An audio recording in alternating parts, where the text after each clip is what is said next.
Gandang araw mga kaibigan. Bigyan natin ng opinion na reaction itong post ng Masang Pilipino at saka Top Artist Scoop. Pare-pare silang sinasabi. Ito, nanawagan si Palace Press Officer at PCO Undersecretary Attorney Claire Castro sa publiko na huwag mawalan ng tiwala at bigyan ng ikalawang pagkakataon si Pangulong Ferdinand Bongbong Marcos Jr. sa gitna ng lumalakas na panawagan para sa kanyang pagbibitiw. Okay? So, title dito is He Deserves a Second Chance. Ayan. One more chance, tatatantan, one more chance. All we ask to you is one more chance to make it real. Second chance. Di ba? Nabigyan na natin ng second chance ng Marcos family. Mali sila 1986 na they have been demonized for 36 long years. Sinira ng todo ng mga dilawan, Aquino, iba pa diyan, ang pangalang Marcos.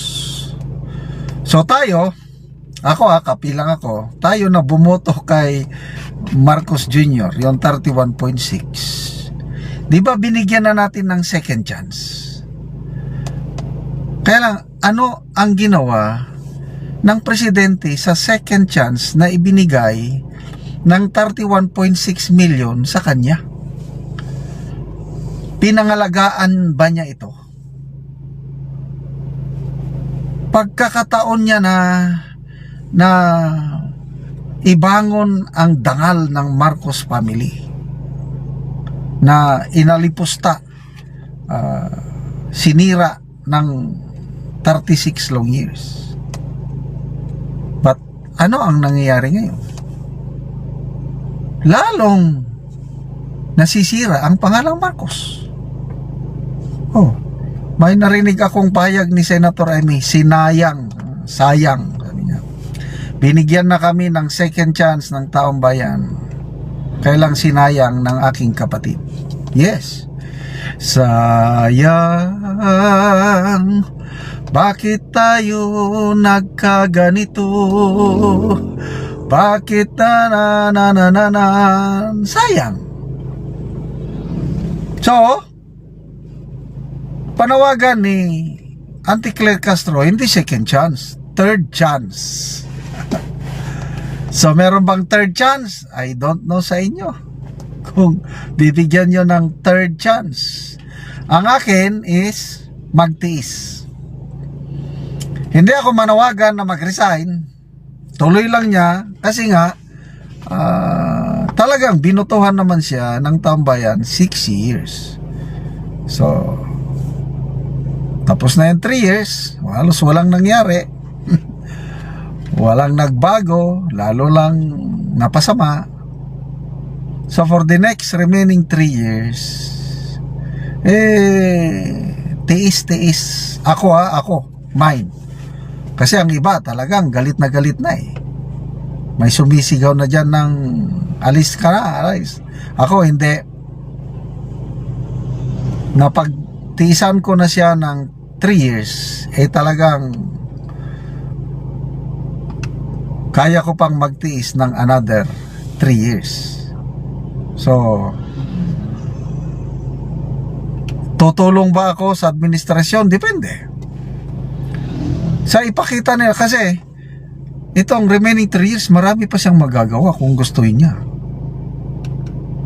Dapat, kung I believe marami pang tao na gustong bigyan siya ng another chance,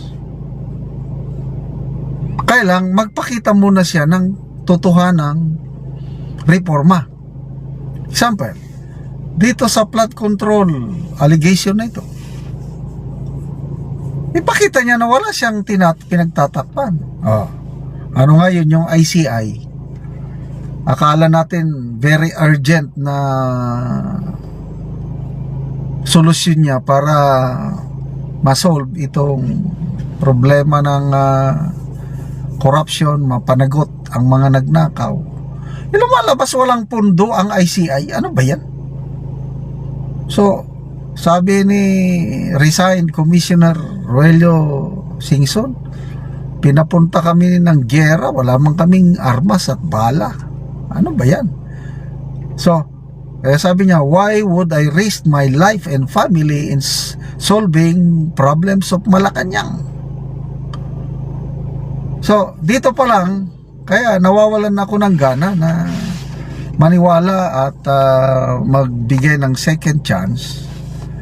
Kasi nga, wala kang makitang totohanang galaw ng administrasyon para panagutin ang mga dapat mapanagot.